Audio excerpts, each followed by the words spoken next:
And I know the story of this 10-year-old boy who was on the Hifz track. He was memorizing Quran, and his mother was thrilled. That's all she ever wanted, was for one of her children to memorize Quran. And her son started memorizing surah after surah after surah, and he was totally like, yes, I want to be a Hafiz. The Hifz school, the program that he was a part of, all of the Hifz students were given iPods to help them memorize Quran. So he used the iPod all the time, while walking outside, while in the car, while in his bedroom, or around the house, memorizing his surahs, and the mom was thrilled. It seemed like it was all of a sudden, but it was gradual. The son lost interest in memorizing Quran, and he just told his mom, I can't do it anymore. I don't want to memorize Quran. And the mom was heartbroken. She was like, what happened? She felt like maybe he got, the evil eye. And so, but she told him, okay, just keep working at it. But he was like, no, I'm not interested in memorizing Quran. One day she walked into his bedroom, and she saw that he was on his iPod and his back was to her. And she saw that on his iPod, he was watching pornography.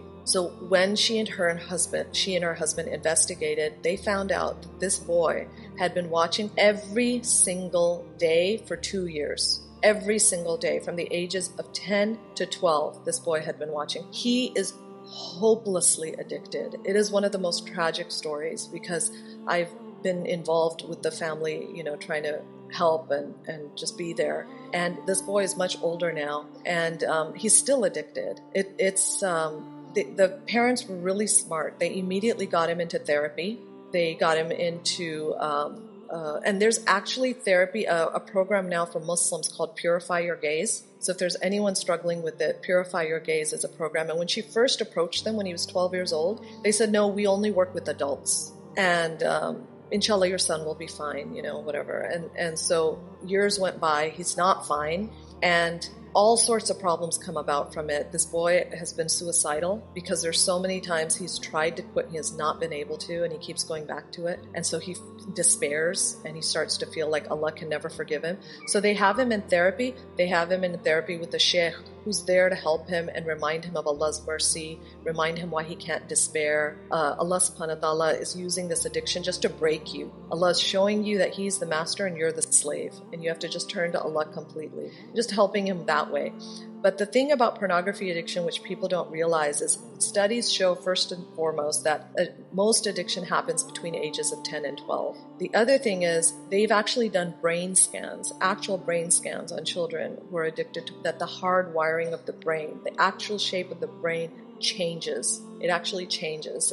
There's a physical effect. So his parents are treating it like an addiction now, that they don't judge their son anymore. And recently the mom told me that after years of trying to deal with this, and they have a very open relationship with their son. The son will come to them and say, Mom, Dad, it's been a month, I haven't watched. And they'll be like, wonderful, alhamdulillah. Then he'll come and say, it's been 2 months, I haven't watched any. And then he'll come and say, I couldn't help it, I'm sorry. And he'll cry, and they'll hug him. And, so this is their life right now. And the mom told me recently, after years of dealing with this, her husband is this big, strong person, doesn't show much emotion. She said the other day he just hugged her son and just broke down sobbing, just cried and cried and cried, and told their son, I'm so sorry.